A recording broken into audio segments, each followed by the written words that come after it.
Good evening. Good to see each one here again tonight. Although we're few in number, the Lord can still meet with us, and I'm sure there's others in the service tonight online or FM or something. So, all right, Brother Matt Hunter is leading the song service for us again. Good evening, pray for him, and sing with him. I've got the chorus book, if you all have a chorus book. Since we are fewer in number this evening, everyone start looking. Everyone should be able to have a chance to have a chorus they would like to sing. I enjoy going through some choruses here and there. It's kind of hard for me to decide where in the world to start. But let's start off with number 146. We're going to start with tonight. Thou art worthy. And then I'll be coming to you for a chorus.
Number 28, and I hope I know them. I will try. Number 28. My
Number 10. Song number 10. I know the Lord will make a way.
Second verse especially.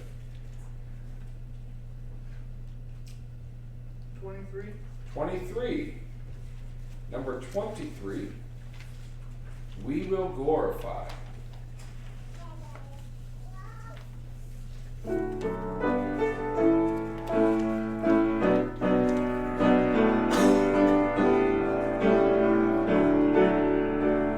We will glorify the King of Kings. We will glorify the Lamb. We will glorify the Lord of Lords, who is the great I am. Lord Jehovah reigns in majesty. We will bow before His throne. We will worship Him in righteousness. We will worship Him alone. He is Lord of heaven, Lord of earth. He is Lord of all who live. He is Lord above the universe. All praise to Him we give. Hallelujah to the King of Kings. Hallelujah to the Lamb. Hallelujah to the Lord of Lords, who is the great I am. Amen. What number? 115? 113. 113.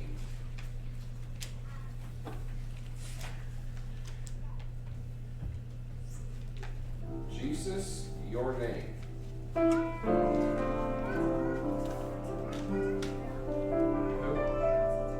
Joanna, do you know this? We'll do it? Okay, I'm not sure I know this one. So we'll try it. Number 113, Jesus, your name.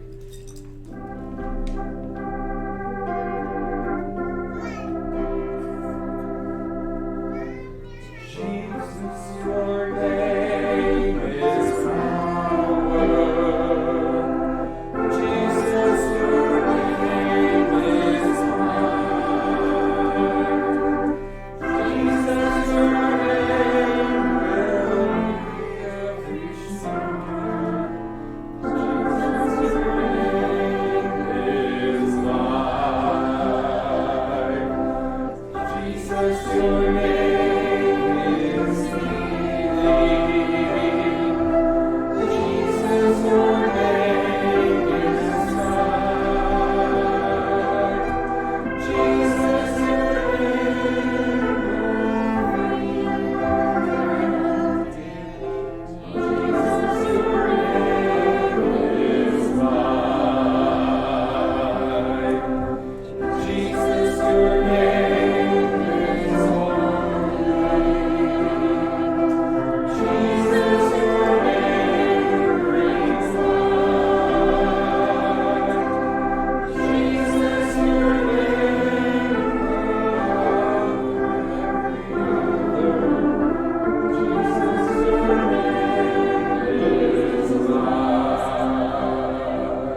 sorry, I have bad timing to begin with, and if I don't know a song, I'm in trouble. That's good words. Need to go over it at home till I can get the timing down. Okay. What? 38. Number 38. But at least you need one from every pew. We can do it. Number 38. I will call upon the Lord.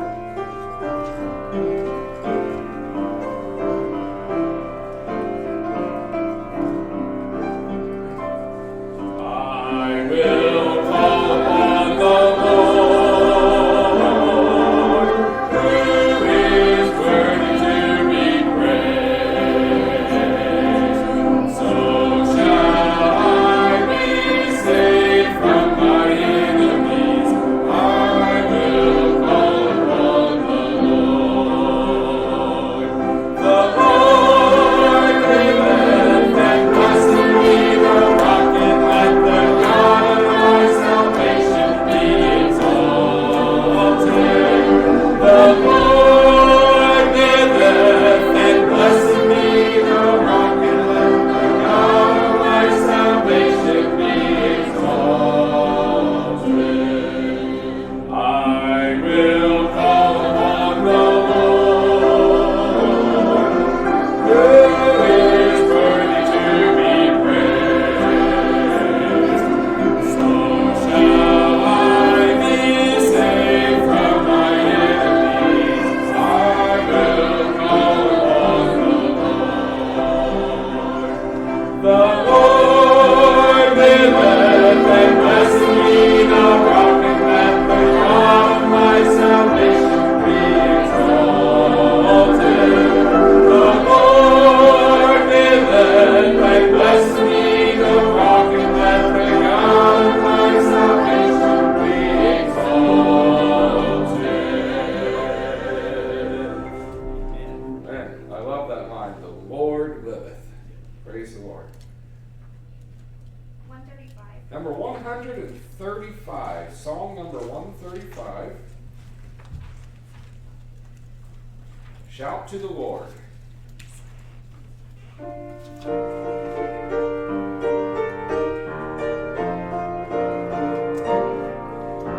My Jesus, my Savior, Lord, there is none like you. All my days, I want to praise the wonders of your mighty love. My comfort, my shelter, tower of refuge and strength, Lord, every breath, all that I am, never cease to worship you. Shout to the Lord, all the earth, let us sing. Power and majesty, praise to the King.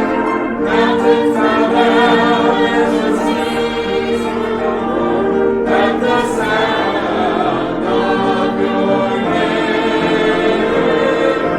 I sing for joy at the word of your yes. Forever I'll love you, forever I'll stand. Nothing compares to the promise I have in you.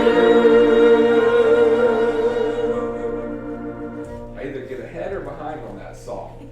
It's a good song. Rain, do you have one? Okay. Others? Number 65. Song number 65. Sanctuary.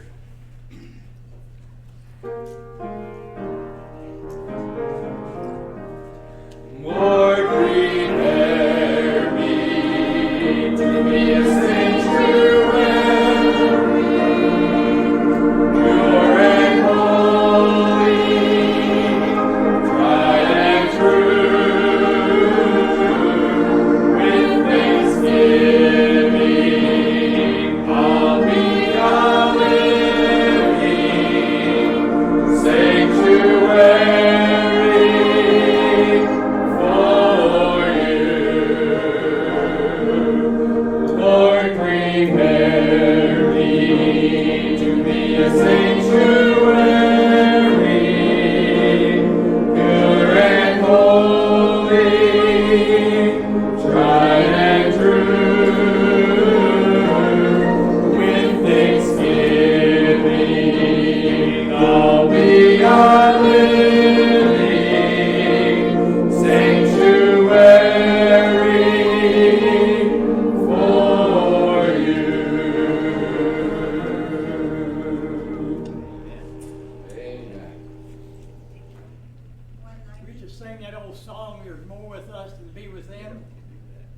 It's been a little while. You see, there's more with us than be with them. There's more with us than be with them. We're on the winning side. With banners unfurled, we'll tell the world that Jesus is captain and guide. There's none to fear when He is near. No fears the conflict may be. We'll never give in the fight against sin. With Christ there's victory. Try it again. There's more with us than be with them. We're on the winning side. With banners unfurled, we'll tell the whole world that Jesus is captain and guide. There's none to fear when He is near. No fears the conflict may be. We'll never give in the fight against sin. With Christ there's victory. Y'all know the second verse good enough to help me out? I can think of how it starts, but I'm afraid I lose it partway through. No one? Okay. We won't then. I don't want to start it and then sit up here and not remember the words. What was, I heard number Well, 192, if you know it. 192? I think we did. I think we sang it in I youth camp. don't think I know it, but Sister Ovana knows it. If it's something from youth camp, sometimes I don't remember the Then it song. may just be something like personal. So it's all right. Okay. Anyone else? 32. Number 32.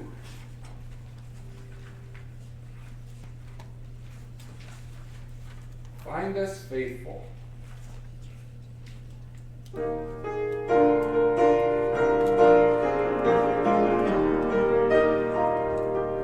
Oh, may all who come behind us find us faithful. May the flowers our devotion light their way. May the footprints that we lead them to believe, and the lives we live inspire them to obey. Oh, may all who come behind us find us faithful.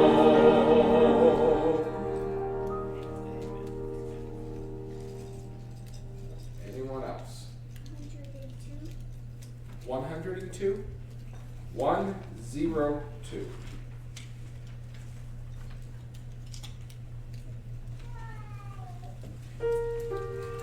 Just a closer walk with me. I am weak, but thou art strong. Jesus, keep me from all wrong.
Brother Matt.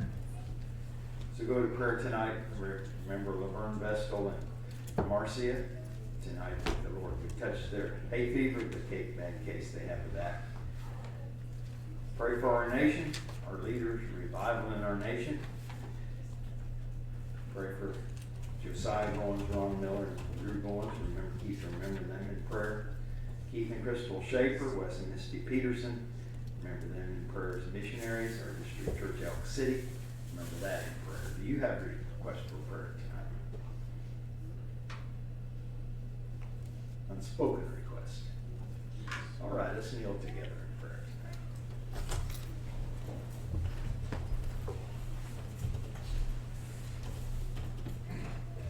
Lord, we come before you tonight in Jesus' name. For the privilege, Lord, of being in church. Blessed be your name. Thank you, Lord, for each one who's able to come. We pray for the Vestal and Marcia. We ask that you would rebuke this fever, and thou will touch them, help them, encourage them tonight. May they feel the prayers, may they sense your presence. We're looking to thee that you would undertake for the brewers. Oh, Lord, would you touch Mona? Would you help her? She takes care of little girls. Help the precious Lord supply their every need. And help her share on that food and the family. All those that are quarantined, those from the Altamont family, all those that are connected with the school that are affected, and all the families that are connected with this. We pray you supply their every need and you would undertake as only you know how to do. Pray for our country. Pray for all the Lord that you would get the attention, Lord, that you would give us a turnaround in our country. We ask for a miracle. We ask, Lord, that you would look this way. Pray that you would look this way and help us. Pray for our president. We pray for our vice president. We pray, Lord, that you would give them wisdom. Don't let them get the virus. Help them, protect them and their families. Give them wisdom at every turn. Drive back the forces of darkness. Lord, we pray for your will to be done in this election. Pray that you would move upon the minds and hearts of our countrymen. That thy plan and thy purpose will be accomplished. Your will be done in this election as it is in heaven. We're trusting in thee that you would just do something for us. Fight our battles for us. Fight our battles. We pray that you would undertake Brother Joe and Sister Susan. Encourage them, supply their need, and bless them and help them in their labors. Encourage them. We pray, and we pray for those that have been our missionaries tonight, as they try to hold forth the word of life and maybe cannot get in with their people. Pray for the hungry people up on the mountains in Guatemala. Pray that you would bless the shepherds as they meet their needs and minister to them. Give them souls throughout these new contacts. Give them souls for their labor. We pray, Lord, for the Petersons in Africa, that thou wouldst help them. Pray that you would be with their family in a gracious way as they are held together. We pray that you would give them souls, protect them and help them. Pray for the persecuted church tonight. We pray that thou wouldst open the wells of grace and salvation. Pour the rich streams deep into their hearts and lives. Those that are imprisoned, thou will supply the need of their families. Have your own sweet will and way, Lord. The Muslims that are coming to thee in the great numbers. Praise the Lord. We thank you for that. Thank you for hearing and answering prayer. We need you, Lord. We do need you in a bad way. And Lord, for this unspoken request, we're trusting in you.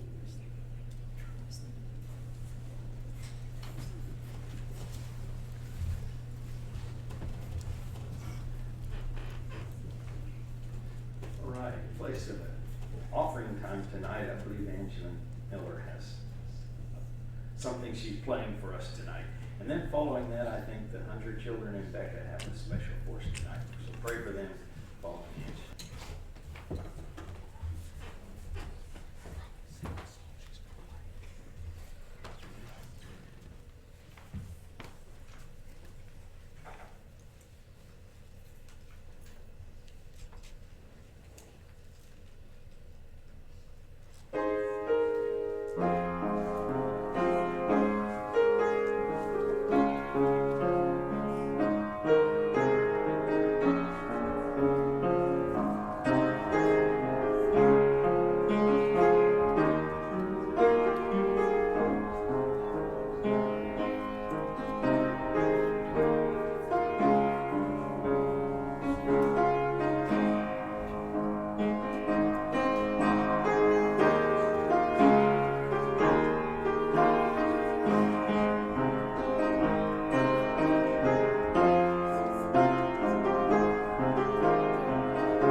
Hunters and Becca for that song. Appreciate that. I've got love and joy and peace and all of those things we should have, shouldn't we? Thank you for that song. Also, Angelin, thank you for your special force tonight at that offertory without an offering. However that works. Tonight, same verses we had this morning. John chapter 15. We want to look at just part of a verse tonight and for a little bit. Verse 2, and every branch that beareth fruit, he purgeth it, that it may bring forth more fruit. Sometimes we think, it seems, that if we're Christians and we're bearing fruit, we're there. But God is not happy with there. God wants us to do better. That's good. And there's ways about that he goes about trying to improve the fruit bearing that we as Christians should have or be exhibiting. One way is he pruneth. He prunes. You ever wonder why God's people are plain people and modest people? Because we don't need the unnecessary. We just need Jesus Christ. And he prunes a lot of things from our lives. I hope, and I say this with a bit of a smile because it makes me smile a little bit. I shouldn't be that way. But I say it with a little bit of a smile. I hope God has taken some things away from you. Now, I shouldn't be smiling about something like that, I know. But I am because of this. I know that as God draws us closer to him, it becomes a more personal walk with him. And the closer we walk with him, the less value other things have. And God has never taken from any of us anything that is necessary for us. Anything that would help us to heaven, he has not taken that away. And the other side of that is, he has added beautiful things to all of our lives. He has never taken more. He's always given us more than what he's taken away from us, if you want to say it in that way. You know, sometimes people go to extremes to try to make something, to save a buck. Let's just say it that way. Try to go to extremes to save a buck. Sometimes, we'll just, in trucking, they try to make the trucks as heavy as duty as possible so that they last. But they try to save all the weight they can save so you can haul more. And sometimes those things get a little bit ridiculous, in my opinion. Plastic dashboards in trucks should never be that should be a no-no. Don't last in a truck. That kind of thing. But the point is, they try to do everything possible to get more payload. God tries to do everything possible in your life and my life so that we will be more fruitful for him. He purges it that it bring forth more fruit. That's one way of pruning. Another way that the Lord helps us to bear more fruit is through, yes, trials and temptations. If any of you have been observing the corn crop this year, and I observed it some, I don't know a lot of the answers, I'll tell you that, but I have observed it quite a bit this year.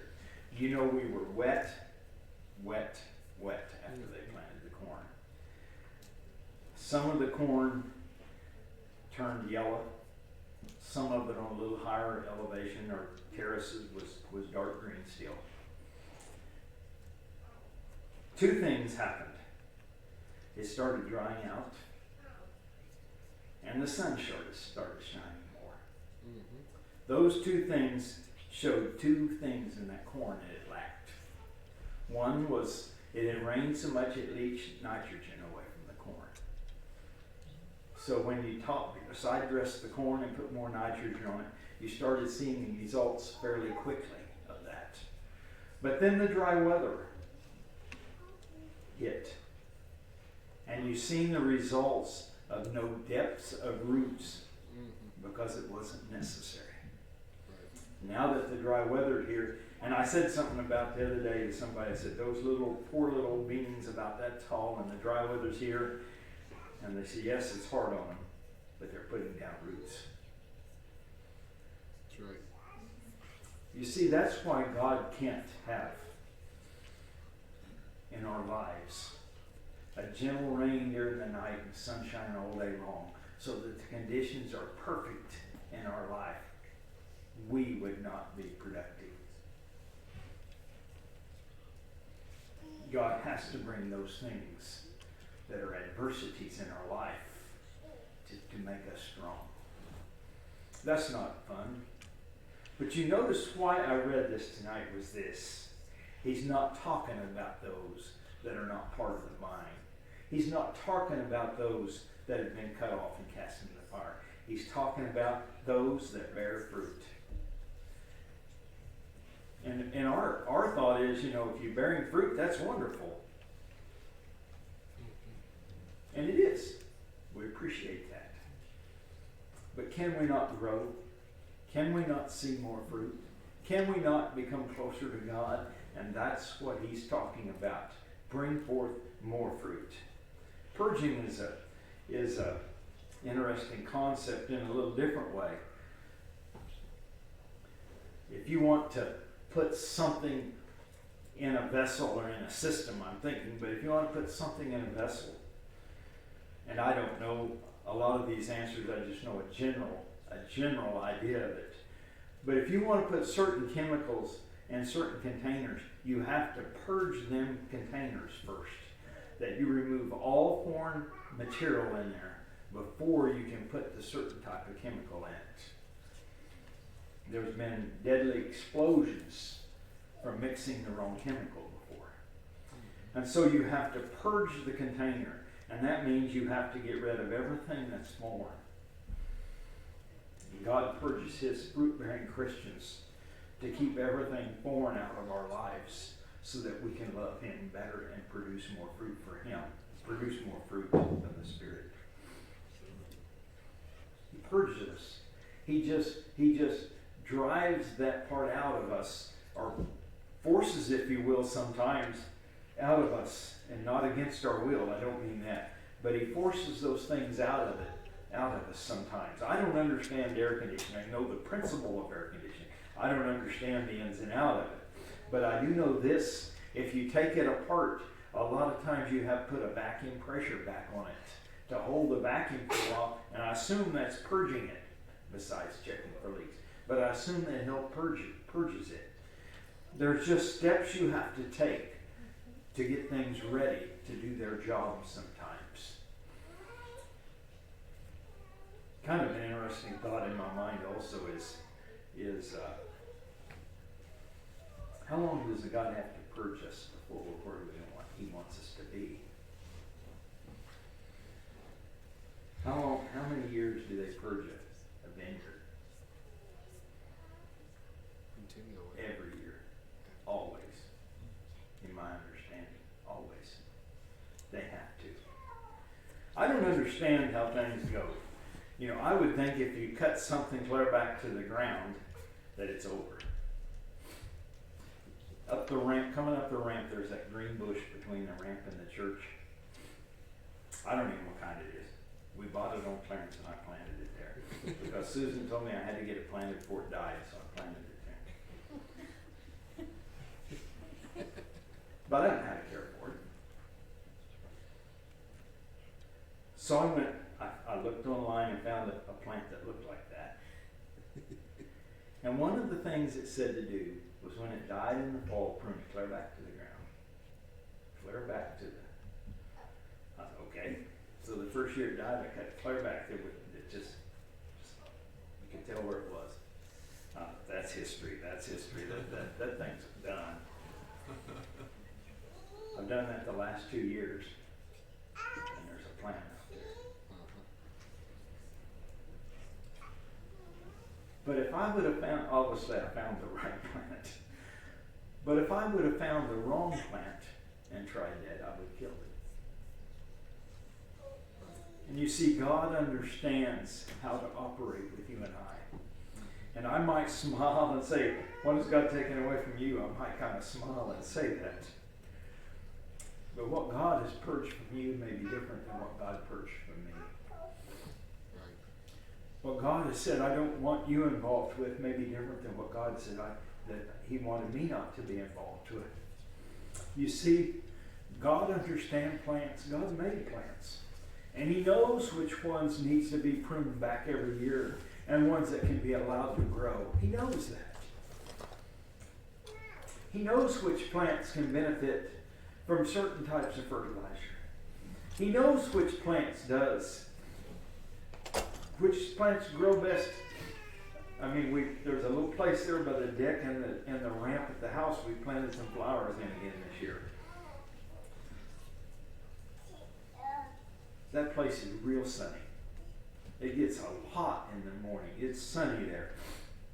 So one of the things we do is when we go look for some plants, we read the little tags. How much sun is this plant supposed to have?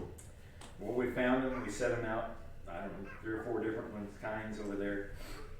There's 3 or 4 of them that we set out that is not tolerating the sun. That probably never amount to a lot. They're not tolerating the sun. I don't know, maybe the thing stuck in it wasn't even the right plant. I don't know. But it's not tolerating the sun. There's other plants over there that it says loves full sunlight.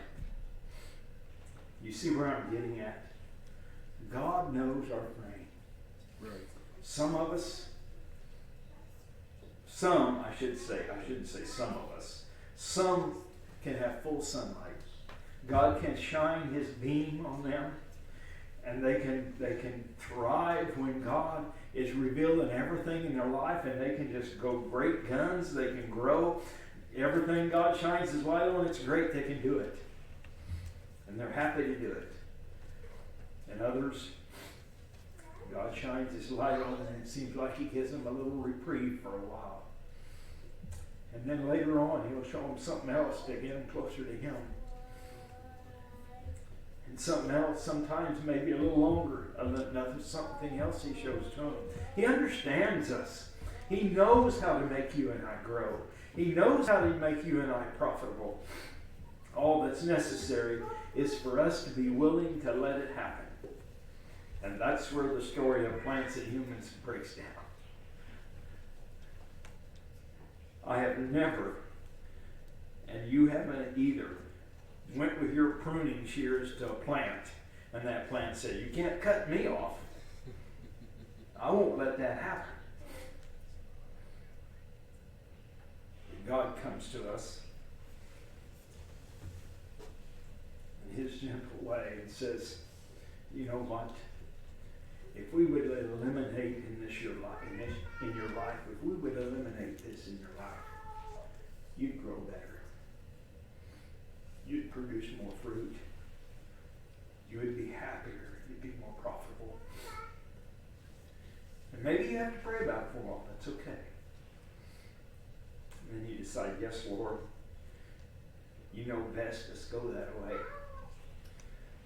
And no sooner after you do it, the trials start and the tribulations start, and you think, I made the wrong decision.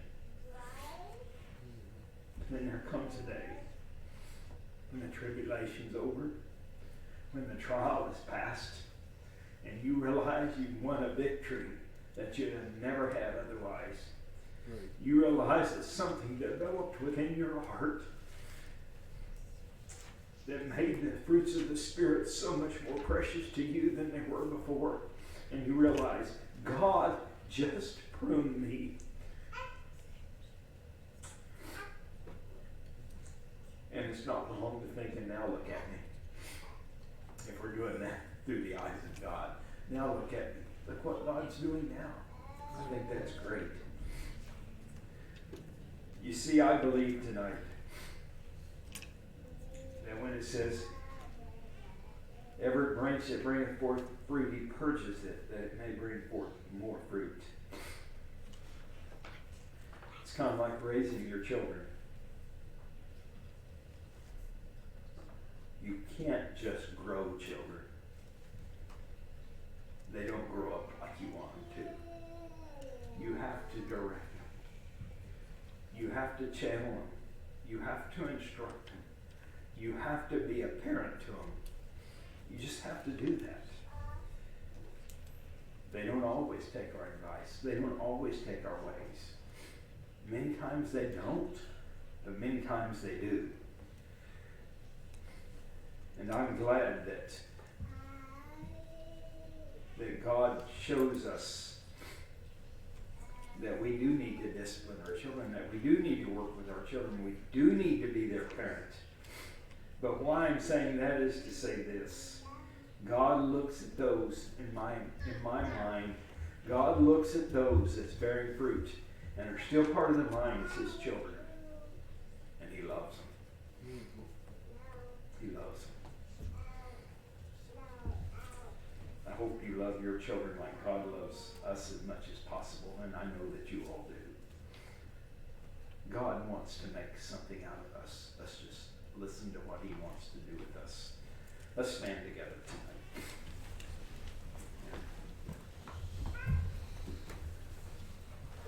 Brother James Miller, will you dismiss us tonight? Heavenly Father, we thank you for the opportunity to gather and to worship you. We thank you for your word. We thank you for all that you've done for us up to this point. And we appreciate what we know that you are going to do for us. And we ask that you would help us to allow you to do your work. And we thank you once again for gathering in your house. Be with us as we go. In